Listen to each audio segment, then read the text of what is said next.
Good morning, everyone. And thanks a lot for coming to attend this talk. I'm very happy to see so many of you are here. Makes me feel very special to give this talk to all of you. Today, I think I have 50 minutes to present. Yeah, so I have divided the talk in 3 separate sections. First, I will talk a bit about smart cities, give you an idea of what smart city is. Then I will talk a little bit about could you put the big data aspect into smart city. So I'll give you some examples, some statistics, some figures to show how big is the data that is generated because of implementing a smart city. And the third section I will conclude with listing some of the challenges that we have to overcome to realize smart cities in the future. Okay?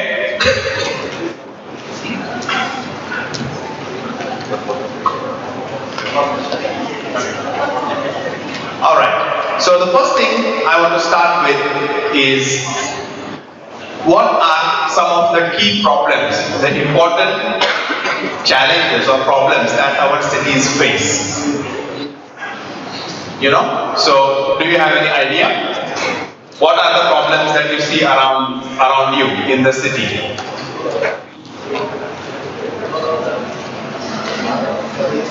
Traffic jam, okay.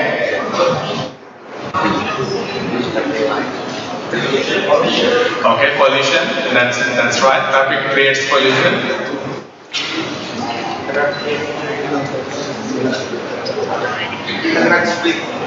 Internet speed is slow. Yeah. That's true. Okay, let's see what other some of the challenges that I have identified that our cities currently face. So first is energy crisis. We always struggle with insufficient amount of energy. So we have a lot of people and the demand for energy is more than the one that we can produce. So that is one of the challenges. Environment pollution, which you rightly pointed out, that we see pollution every day in our life. Traffic congestion is also another problem. Transport and mobility. You always, why do we have traffic congestion? Because everyone is driving their own vehicle rather than relying on public transport. If the public transport is good, then the traffic congestion would be reduced. We see problems in healthcare. There are not sufficient hospitals, but there are more patients. So there is a long queue at the hospitals. There is problem with affordable housing. Young people cannot buy houses because the houses are too expensive. So there are a lot of problems that we see around us within our cities. And we have to do something about it. Now we have to make sure that we can have a better life. And this is where smart city comes in. Smart city aims to address some of these challenges. We want to make life better for us and for the future generations that will come. So they do not experience the same problems that we are experiencing in our lifetime. Okay, so what is a smart city? If you look at this slide, there are some things that are clear. Smart city involves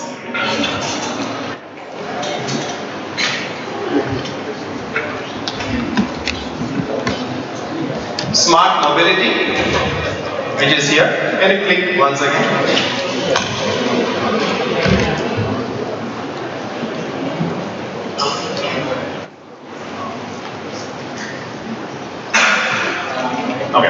So smart mobility, which relates to transport, intelligent transport systems.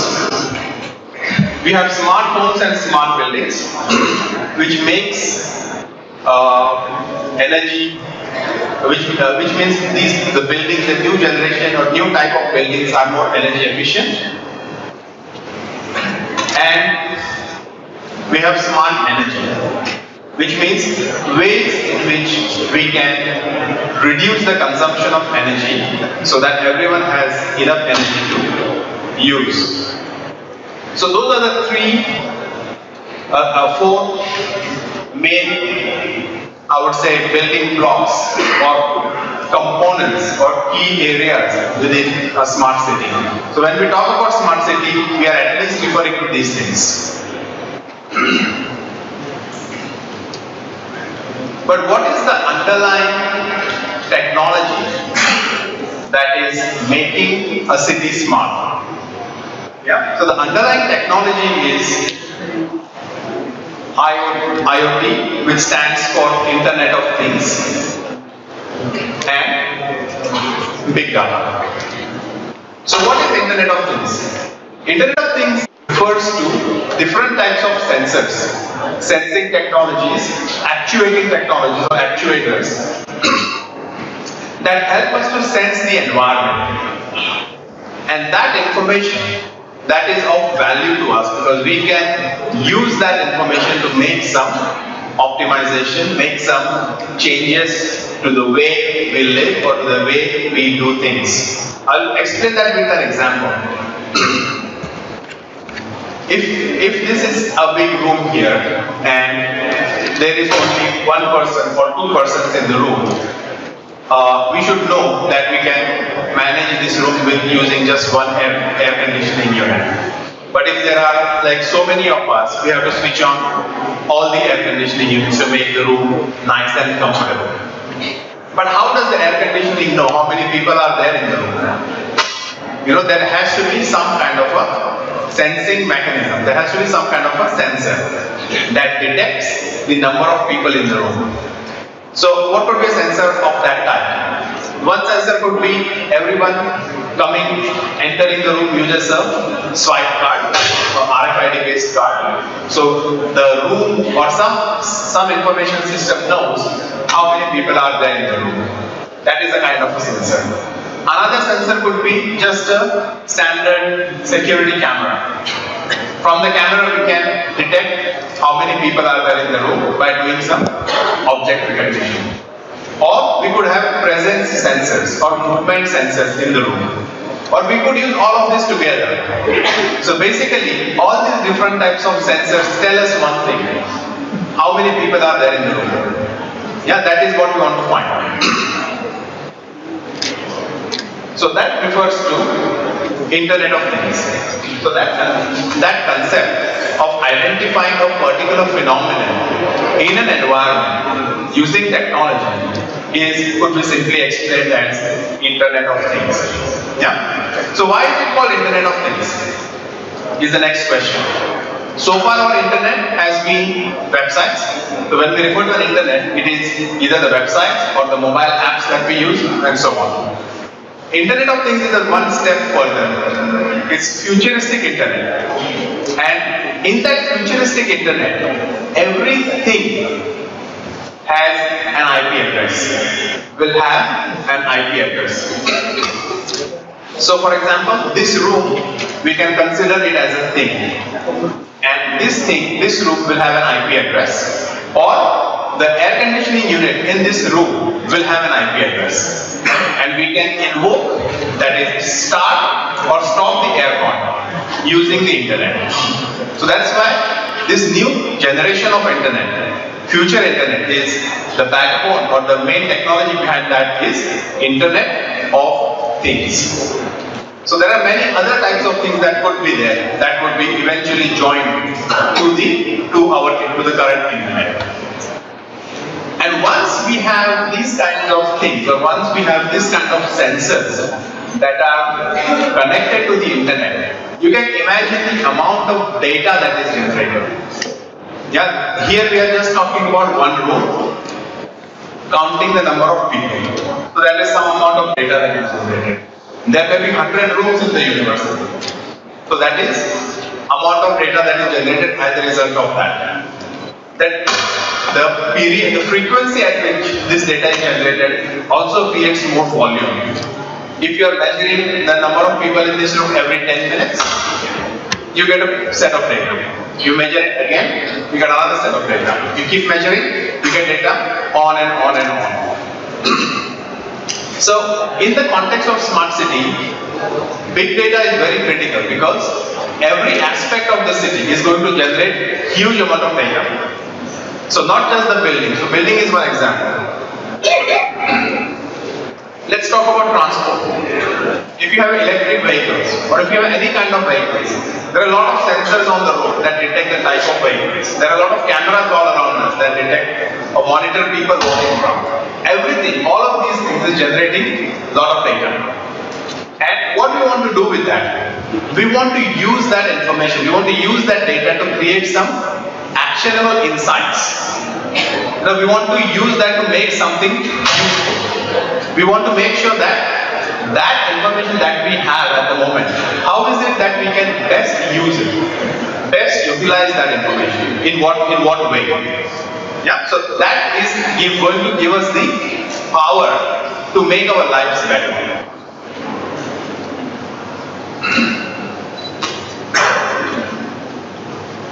And because of this large amount of data that is going to eventually generate as a result of realizing or building a smart city, we need to have smart data centers that are going to save this information, save this data, secure it, process it in real time, and give us some useful, valuable information with which we can make some important decisions. So that's why I have highlighted this part here on smart data centers.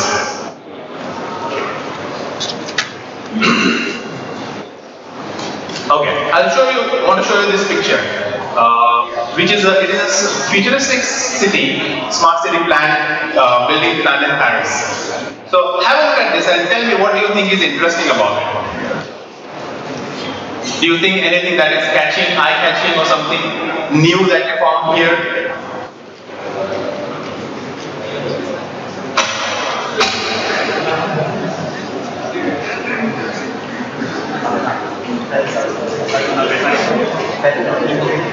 Pattern of the building is different? Yeah?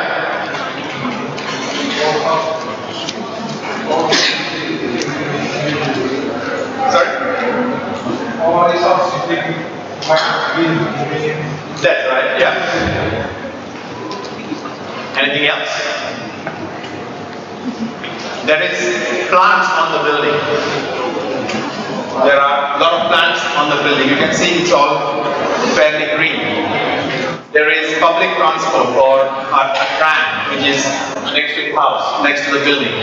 So what this picture I want to show is, in the future we will have buildings where we will have a lot of functionalities, a lot of useful things together. The reason to have all these green leaves or plants all around the building is to make the building cool.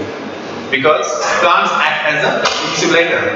When the sunlight falls on the leaves use the sunlight, doesn't let the heat transmit into the building. So the inside the building remains nice and cool. So all these designs that are involved have some benefit in the future.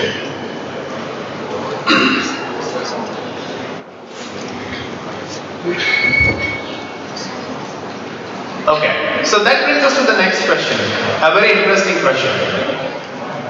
Are we trying to make cities better, or are we making better cities? It's a very tricky question. See, making cities better versus making better cities. So who can tell me at this stage which statement is correct? The first one? Yeah, that's right. The first statement is correct because at the current time we already have cities, and we want to make them better. In the future, that will change. Based on the experience and the knowledge that we have, we will make better cities. Yes, so it is a very interesting conundrum. So, making cities better for now, and in the future, we will make better cities. And how are we going to do that? We are going to use all the data that we have, or all the data that we are going to receive from all the different sensors all around the city. Get that data, analyze it, and use that information to make some productive, optimal, useful decisions to help better our lives.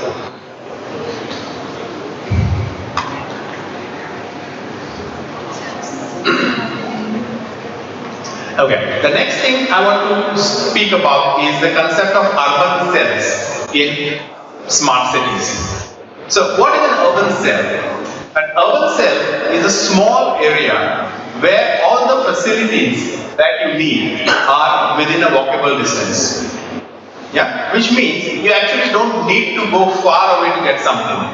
So if you are here, within 5 minutes, you have a university, you have a school, you have a hospital, you have a shopping center, you have entertainment, you have a swimming pool, you have everything that you need. So that's the concept of an urban cell. So whatever the daily requirements that you need are within a reasonable walking space. So what is the benefit of such a thing? What is the benefit of such a concept? Benefit is, you probably don't need vehicles. Because you can just walk 5 minutes and everything is around. If you don't need vehicles, you immediately get rid of the problem of congestion. Why do we have congestion at the moment? We have congestion because people want to go from one place to the other, because whatever they need is not available where they are, where they live. So if you are able to develop an urban cell, we get rid of congestion. Once we get rid of congestion, we also reduce pollution. Isn't it? Because there are no cars driving, there will not be any pollution. People are just walking. As people are just walking most of the time, people get more healthier. Yeah? So the need to visit the doctor every now and then also reduces. So you can see how one change within the way we live or within the way we do things brings about a chain of events that change a lot of things. So this urban cell is called as a fully functional neighborhood. Yeah, a fully functional neighborhood is where all facilities, shopping centers, entertainment, etc., even your work is within accessible distance, within walkable distance. And to design such a city for an existing city is a challenging part. Yeah, because we already have cities. To retrofit that city, to make it more accessible, to make it convert into an urban cell is a challenge. But people are working on different ways, different designs to make that happen.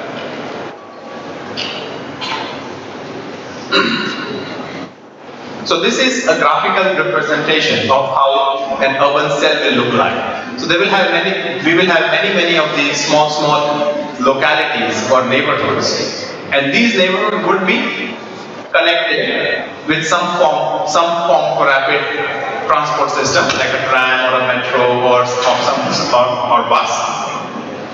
But most of the time, you would have everything that you need within the neighborhood that you stay.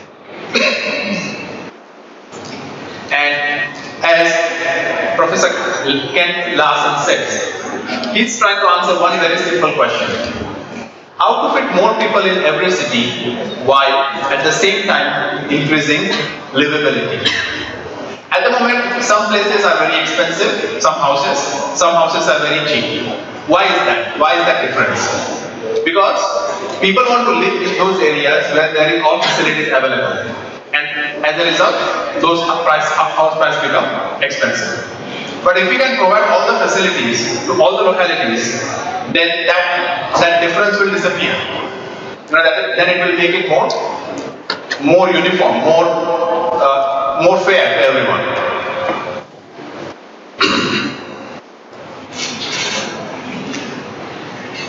So within the, if you want to realize this concept of urban cell, what we're going to see is the house sizes are going to reduce. Because we want to get a lot of people to live in a small area. Because we are going to get an urban cell.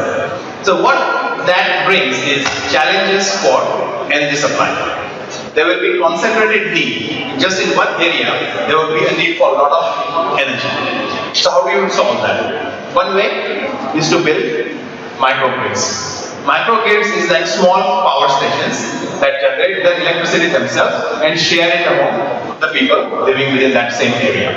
So you don't have to transfer electricity from far away places. Yeah, because a lot of electricity is actually lost during transmission. So you can save that transmission by generating it locally. And that local generation can be done just by using, say, solar panels on the roofs. Another interesting thing that is coming up in this context is folding technology. Sounds very simple, yeah? And technology to fold things.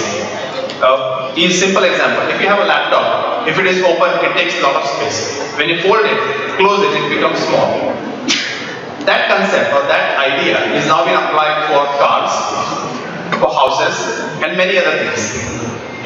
For the reason, what is the objective for that? The objective is to make sure that a lot of things can be accommodated in a short space. I'll give you some examples to show that. Okay, have a look at these cars. These are called folding cars. This is like a standard current SUV or four-wheel drive, Ford Explorer. This is a smaller car, say Toyota Prius, but in the future we will see cars of this size. Very, very small, half the size. And they will not just park on the road, they can park vertically on the wall. So they will open up the space. Similarly, if you look at the other car, this one. This looks like a baby stroller. You carry your baby in the pram, in a stroller. This car has been designed with that concept. Normally what do? When you carry the pram in the car, you fold it and put it in the car. When you take it out, you open it up. Same thing can be done for a real car. You can fold the car when you're not using it and open it up when you want to use it. Again, same space. This is an example of a folding home. In Australia it is very popular to have these kind of homes. Because Australian people like to travel a lot, and Australia is such a big country. So they will have a folding home like this, and you can see there is wheels under it. See, there are wheels here. You can connect this to any car, and you can travel with your home. So you don't need to live in a hotel. Wherever you want to rest in the night, open the house, your house is there, and you live. Next day, pack it up and go. So this is what we will see in the future. Next thing, electric vehicles.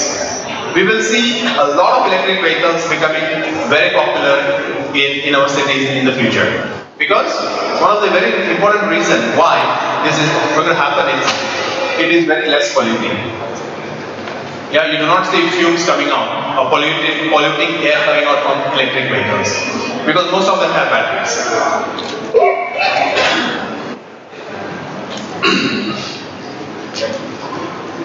You can see a lot of battery packs inside the car. What is the benefit of this? You can actually think of an electric vehicle as a small power station. Currently we have power station that generates electricity outside the city. But in the future, or not even in the future, now, we have electric vehicles like this which have a solar panel on the top. So when the car is not used, or if it is used, even if while it is used, energy is generated from the sun. Sunlight falls on the solar panels, it generates the electricity, it charges the battery. So the car just runs for free. As long as there is sufficient sunlight, you could run the car for free. Additionally, if you have a large battery pack like you can see here, additional excess electricity which is stored and you're not using it, you can sell it on the grid. So people can actually buy power from your car. So it becomes like a mobile power station moving around everywhere. This is an example of an electric vehicle charging station. So the reason why I'm showing you all these things is all these activities which will happen in the smart city will generate a lot of data. You can imagine when the cars are being charged, that generates data. When the car is discharging, it is generating data, and so on.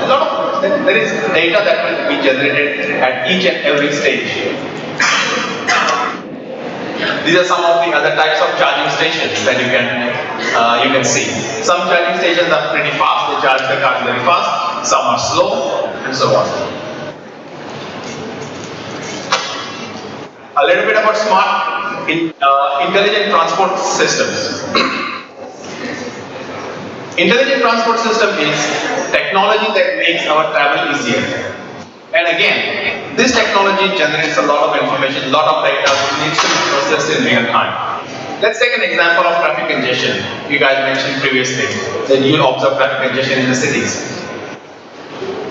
One of the ways in which congestion can be resolved is if you know the points where congestion is happening. If you can identify those points and get that information and communicate that information via some mobile app to a group of users who are about to enter that congested area, but rather tell them that, okay, this road is busy, try another road. And how is that possible? Because you are able to gather that information, gather that data, collect that data, process that data in real time, and give it to the right people who could make some decisions. Yeah, so rather than getting stuck in this road, if you provide some advanced warning to these commuters, they could take a different road or they could start their journey a bit late so that congestion can be avoided. See, so that is another area where big data is going to make a change in how congestion can be addressed.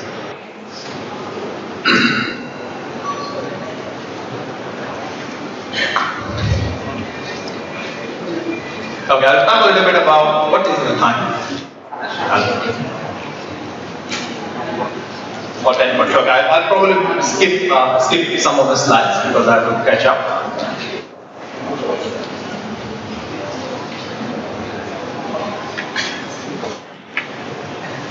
That's okay. So now I want to talk about smart cities, big data, and Internet of Things. I'll give you some ideas to just put some things in context of how big is big. Now, when we say big data, you have to visualize it somehow. You know how much is big data? You know, is it this much? Is it this much? Is it this much? How much? You know, so I'll talk a little bit about that. Okay, so smarter cities turning big data into insights. So let's look at this part here. City planning and operations. $1 trillion of global annual savings could be attained by optimizing public infrastructure. So McKinsey did a report that mentioned that. So you're saving, if you could optimize the public infrastructure, you could save $1 trillion. That's a lot of money by doing optimizing just your public services, public infrastructure.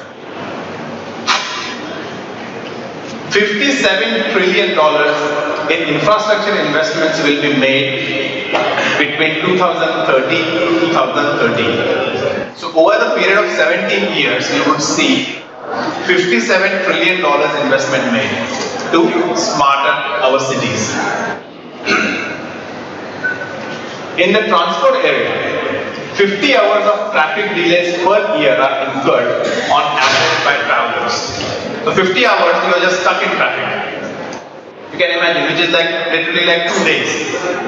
2 days of a year you are stuck in traffic. Can we do something about it? Now what is it that we can do to improve that situation? 30 billion people all around the world travel approximately 30 billion miles per year by 2050. And that figure is going to be even more in the future. So these numbers give you a perspective of how our cities, how big they are, and the scale of the data that they are going to generate, or they are generating. there will be 80% of urbanization development in developed world by 2025. 100 new cities of 1 million plus people will be built in the next 10 years. 1.5 trillion market potential is greater than the GDP of Spain itself. So, see, you can see the value, you can see the scale, you can see how huge it is. It's not big data, it's huge data. It's massive data.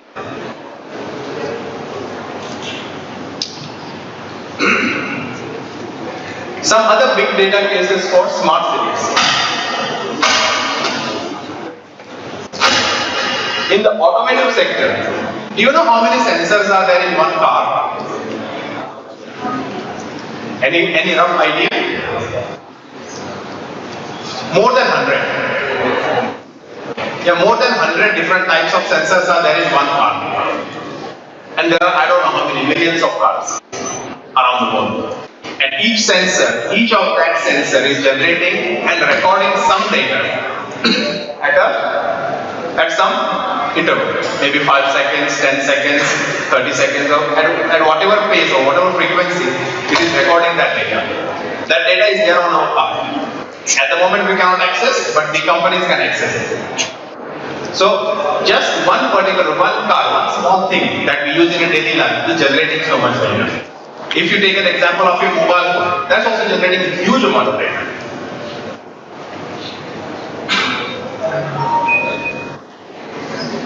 These days you find location-based advertising. For example, you enter a shopping mall, on your phone you get a special message that if you visit this store, you will get some discount. You know, that location-based advertising. How does that happen? Because your phone or your profile on your mobile is you may not realize when you use all these different websites on the internet, you are leaving a lot of trail about yourself, about your habits, about what you do, about what you like. Probably if you look at your profile on the internet, amount of information about yourself on the internet, it would be in gigabytes or even terabytes. Because you are connected to the internet every moment. Even now, many of you might be on the phone, chatting on WhatsApp, looking on Facebook, on Instagram. You can imagine the scale of data that is generated just by one person, that is you. And if you put yourself in the context of a city, a population of, if you take a population of India, 1 billion, you can see every second how much data is generated. One very common thing that we talk about when we talk about big data, 4 ways. So, what are we talking about here? The volume at which the data is, the volume of the data, how big the data is, and how velocity is, at what speed this data is generating. Variety, what is the different type of data, what different types of data we have, and so on. So, if you put it in the context of a city, there is a lot of different types of sources of data that we get. We have traffic data, we have data from the energy companies, your data from your home, your houses, everything. So, there is a heterogeneity in data. Different types of data is generated, and it is stored, it is processed, it is analyzed.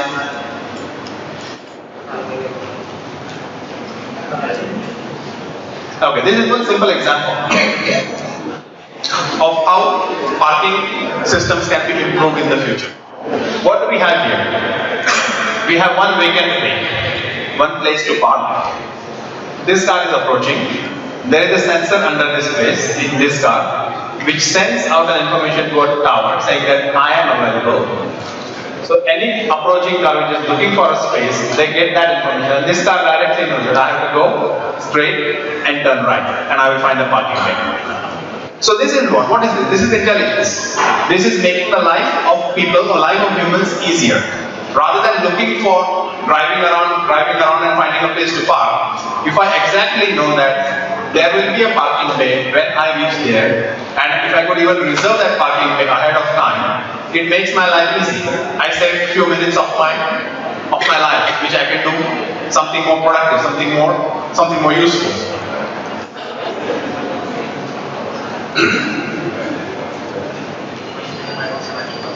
After smart cities, what we are visualizing is the next concept called smart world. So, once we have cities becoming smart all around the city, all around the country, we will go to the next level. Where we'll be talking about a smart world, where everything is interconnected, everything is streamlined, everything is optimized. And this slide gives you a very good example or a visualization of what all things are possible. So you see, there could be different sensors that measure air pollution. So there's pollution happening, you could measure in real time. We could detect forest fires. We could detect structural health of buildings or bridges or roads in our cities. We could have radiation control, we could have traffic congestion, water quality management, smart parking, waste management, hyper location, and the list goes on and on. You know, these are all the activities that are happening within our city, and we want to improve these activities. In the end, what do we want? We want a way in which all the things that we do on a day-to-day basis, it is more optimized, it is more streamlined, it is more straightforward. You don't waste time doing unnecessary things. But to do that, we need to have information. We need to have right information at the right time and in the right format to get that, to use that information to get the right outcome for us. And big data and Internet of Things is going to provide us with that facility, with that opportunity.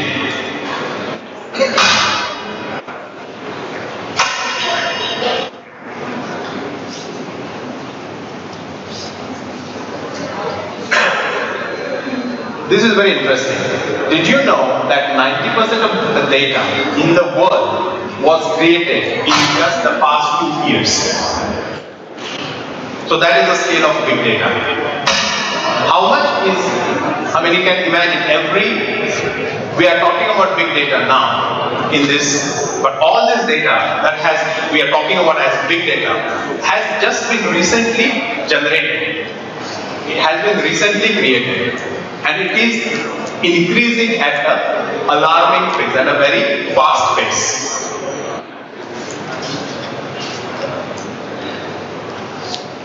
What are the technologies that are going to make our cities smarter in the future?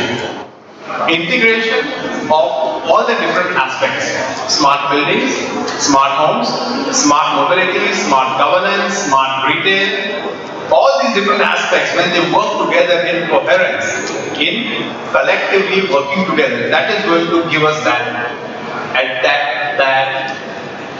advantage over others. That is going to help us free us our time, so that we can have a more enjoyable and entertaining lifestyle, rather than doing repeated things that are taking too long time, too much of our time.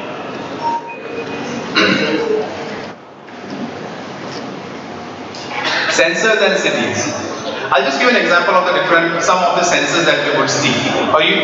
They may be already here, you might be using them, or they may not be, but you will see them in the future.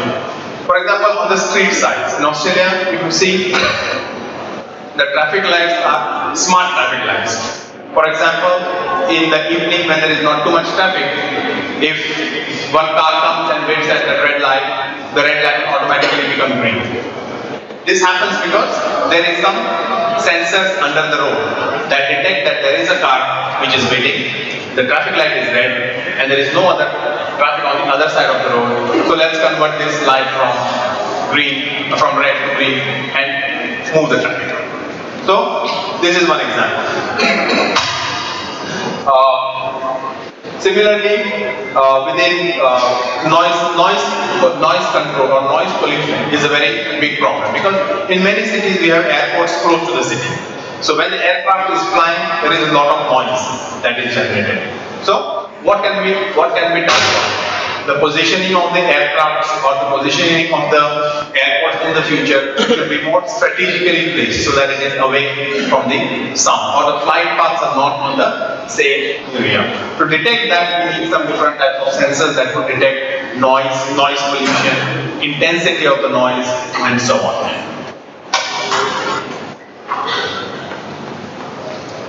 This is a very interesting slide that shows you a city in the form of a land. So you have the city on the top, and underneath all the things, all the data analytics, big data, data mining, real-time data processing, all that thing that is happening is shown as test tubes and bottles and things. So it shows you the things that are happening behind the scene. You know, things that are happening, data that is being processed, insights that are being gained, how that is being collected, processed, and delivered to you for your convenience. Okay, this is one interesting slide. It just shows you what happens in 1 minute on the internet. Yeah, so I've been speaking for nearly 40-50 minutes now. So 50 times of that would have happened in the time that I have spoken. So let's see what happens. 639,000 GB of IP data is transferred every minute across the internet. So that's a lot.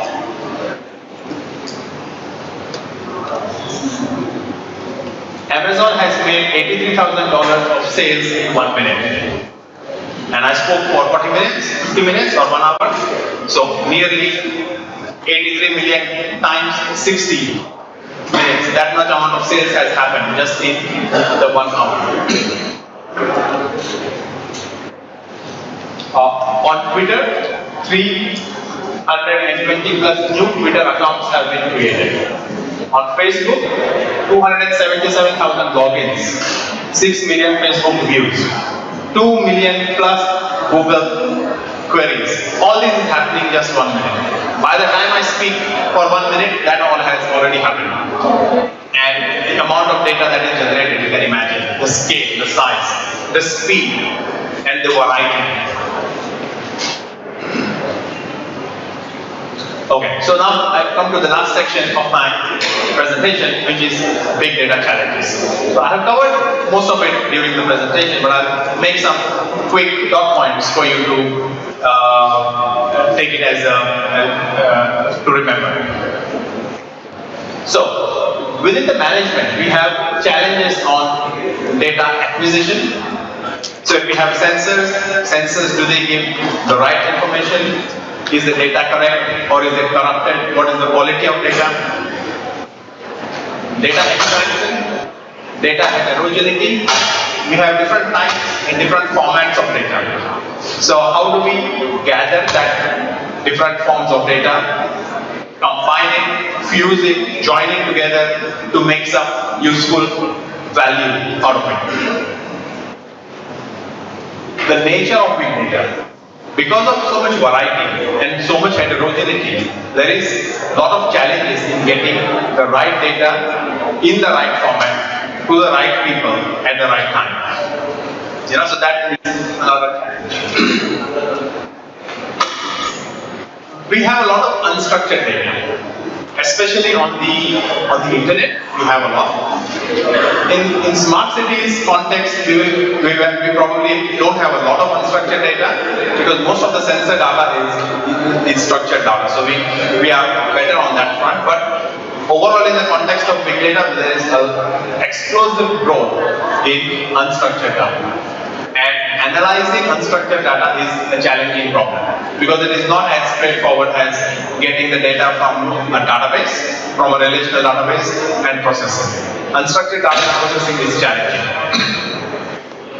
But if you can do it, it is very good. One example of unstructured data is maybe just opinions or reviews about products on the internet. These reviews are unstructured, but if you can mine them, if you can identify the sentiment about the user by looking at those reviews, it provides very useful insights. On the semantic front, we have challenges about data interoperability.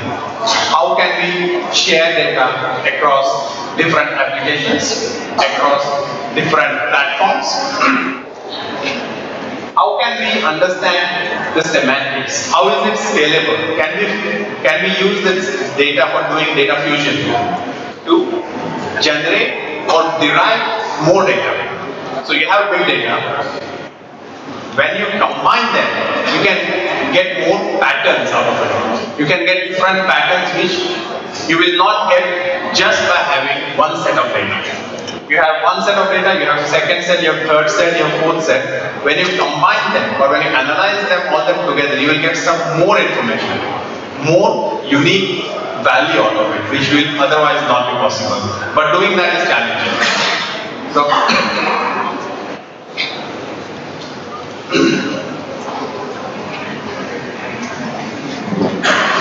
then we have data quality and trustworthiness issues as well. Data quality as in, can I trust the data that I have? Is it of the good quality so that I can use it without doing any further processing? Can it be used as it is? Or does it need any further processing to improve the quality or the usability of data? Lack of standards is also a problem because everyone is recording the data in their own proprietary format or in a different format. So having that consistency without official standards is also a challenge. So you can see what I am trying to convey in this short talk is smart city is a very wide and very broad area, and there is a lot of data that is starting to generate as of now, and it is going to become even more and more in the future. So we have to have the technology, the capability to process this data, this large amount of data, to make sure that that data is processed in a timely manner. Because some of this data is time bound. After some time, this data is no longer useful. Yeah, so we have to have technology to process the data in a fast way, so that we can use that value of that data for that value to generate some useful benefits for us. If you want to read some more about these topics, these are 3 papers that I have published just this year, 2017. They talk about different aspects. So the first one is on big data and Internet of Things. The second one is on pricing mechanisms for smart grids in smart cities. And the third one is on electric vehicles and smart cities. So these are the works of my PhD students and my master students.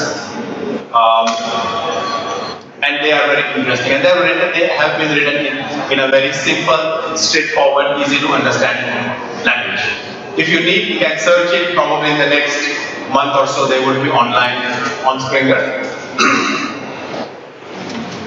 Okay, so on this note, I think I will conclude my presentation, and thank you all for being such a wonderful audience and listening to my talk. Thank you very much.